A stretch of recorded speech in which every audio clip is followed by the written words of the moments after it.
જૂનાગઢના વિદ્યાર્થીઓ માટે આજે સુવર્ણ સવાર પડી છે. ન્યૂઝ કેપિટલ દ્વારા આયોજિત અને જૂનાગઢ મ્યુનિસિપલ કોર્પોરેશન તેમજ એકેડેમિક એસોસિએશનના સહયોગથી 2 દિવસ માટે એજ્યુફેસ્ટનો આજથી પ્રારંભ થઈ ગયો છે. રાજ્યના રાજ્યપાલ આચાર્ય દેવવ્રતજીએ આ એક્સપોને ખુલ્લો મૂકતા ન્યૂઝ કેપિટલના આ ભગીરથ પ્રયાસને બિરદાવ્યો હતો. આ એક્સપોમાં રાજ્યની 15થી વધુ નામાંકિત યુનિવર્સિટીઓ ભાગ લઈ રહી છે, જે વિદ્યાર્થીઓને તેમના ભવિષ્ય માટે સચોટ દિશા આપશે. જૂનાગઢના સૂરજ બેન્ક્વેટ હોલ ખાતે સવારથી જ ઉત્સાહનું વાતાવરણ જોવા મળી રહ્યું હતું. રાજ્યપાલ શ્રી આચાર્ય દેવવ્રતજી રિબિન કાપીને અને દીપ પ્રાગટ્ય કરીને એક્સપોને પ્રારંભ કરાવ્યો હતો. તો રાજ્યપાલ શ્રીએ દરેક યુનિવર્સિટીના સ્ટોલની રૂબરૂ મુલાકાત લીધી અને ત્યાં ઉપલબ્ધ શૈક્ષણિક સુવિધાઓ વિશે જાણકારી મેળવી હતી.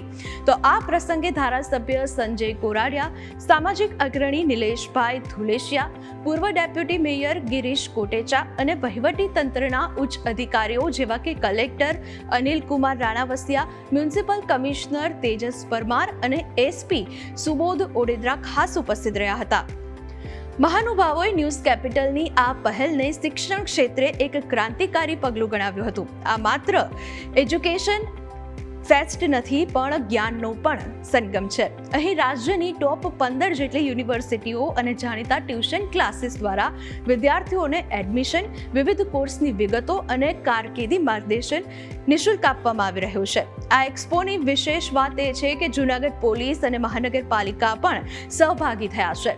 પોલીસ વિભાગ દ્વારા યુવાઓને સાયબર ક્રાઇમ અને ફાઇનાન્શિયલ ફ્રોડથી બચવા માટેની ટિપ્સ આપવામાં આવી રહી છે. તો બીજી તરફ જૂનાગઢ મહાનગરપાલિકા દ્વારા સ્વચ્છતા અને ઘન કચરા વ્યવસ્થાપન અંગે જનજાગૃતિ ફેલાવવામાં આવી રહી છે.